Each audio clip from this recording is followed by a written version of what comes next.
Alright, I'm going to read from the Private Oil Exam Guide. This will be Chapter 5, Cross Country Flight Planning, page 5-26, number 15. What right-of-way rules apply when two or more aircraft are approaching an airport for the purpose of landing?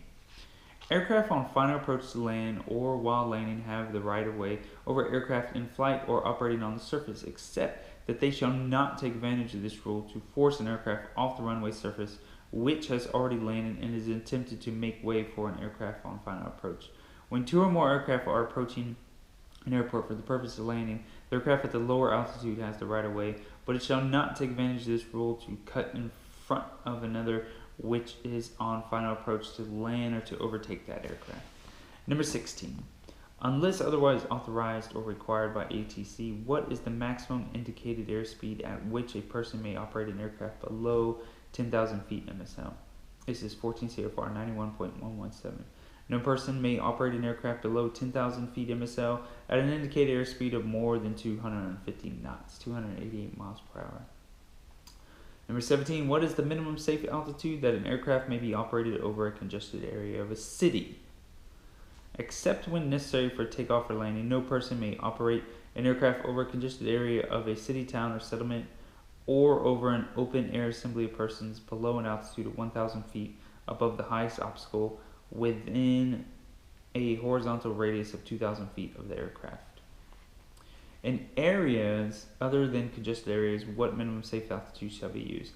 Except when necessary for takeoff or landing, aircraft shall be operated no lower than 500 feet above the surface except over open water or sparsely populated areas.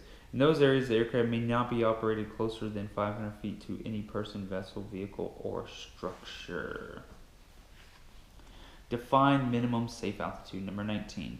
An altitude allowing, if your power unit fails, an emergency landing without undue hazard to person or property on the surface. Number 20. What is the lowest altitude an aircraft may be operated over an area designated a U.S. Wildlife Refuge, Park, or Forest Service area? All aircraft are requested to maintain a minimum altitude of 2,000 feet above the surface. When flying below 18,000 feet MSL, cruising altitude must be maintained by reference to an altimeter set using what procedure? When the barometric pressure is 31.00 HD or less, each person operating an aircraft must maintain the cruising altitude of that aircraft by reference to an altimeter that is set to the current reported altimeter setting of a station along the route and within 100 nautical miles of the aircraft. If there is no station within this area, the current reported altimeter setting of an available station may be used. If the barometric pressure exceeds 31, consult the Aeronautical Information Manual for correct procedures. Number 22. If an altimeter setting is not available before flight, what procedure should be used? Use the same procedure as in the case of an aircraft not equipped with a radio. The elevation of the departure airport or an appropriate altimeter setting available before departure should be used. Number 23. When may a pilot intentionally deviate from an ATC clearance or instruction? No pilot may deviate from an ATC clearance unless an admitted clearance has been obtained, an emergency exists, or in response to a traffic and collision avoidance system resolution advisory. Number 24. As pilot in command, what action, if any, is required of you if you deviate from an ATC instruction and priority is given? Two actions required of you as pilot in command. Each pilot in command who, in an emergency or in response to traffic alert and collision avoidance system resolution advisory, deviates from an ATC clearance or instruction must notify ATC of that deviation as soon as possible. Each pilot in command who is given priority by ATC in an emergency shall submit a detailed report of that emergency within 48 hours to the manager of that ATC facility if requested by ATC on the ground responsibility. Number 25. In the event of radio failure when operating aircraft to, from, through, or on an airport having an operational tower, what are the different types and meanings of light gun signals you might receive from an ATC tower? If the light is steady green, it means you're cleared for takeoff on the ground. If you're in the air, it means you're clear to land. If it's flashing green, it means you're clear to taxi if you're on the ground. If you're in the air, it means return for landing. If the light is steady red, it means if you're on the ground, it means stop. If you're in the air, it means yield, continue circling. If the light is flashing red and you're on the ground, it means taxi clear of runway. In the air, it means unsafe, do not land.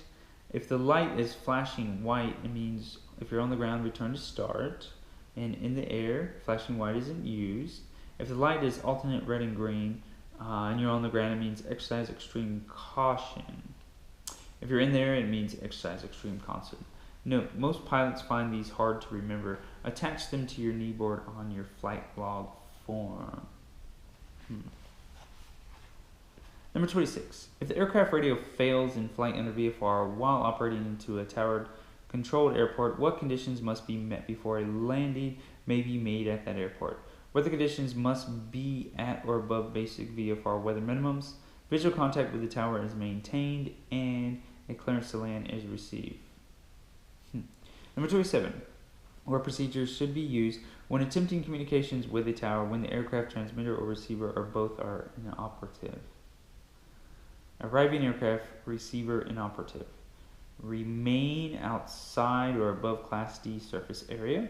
Determine direction and flow of traffic. Advise tower of aircraft type, position, altitude, and intention to land. Request to be controlled by light signals. D. At 3 to 5 miles, advise tower position and join traffic pattern. Watch tower for light gun signals. Arriving aircraft transmitter inoperative. Remain outside or above Class D surface area. Determine direction and flow of traffic. Monitor frequency for landing or traffic information. Join the traffic pattern and watch for light gun signals. Daytime acknowledged by rocking wings. Nighttime acknowledged by flashing landing light or navigation light. Arriving aircraft transmitter and receiver inoperative. Remain outside or above Class D surface area. Determine direction and flow of traffic. Join the traffic pattern and watch for light gun signals. Acknowledge light gun signals as noted as above. Wow, there's a lot for this one. Just taking a look. We'll hold off there. We're going to hold off on 5-30, Chapter 5, Cross Country Flight Planning. We're going to hold off on number 27. We just did number 27. This will be going into number 28.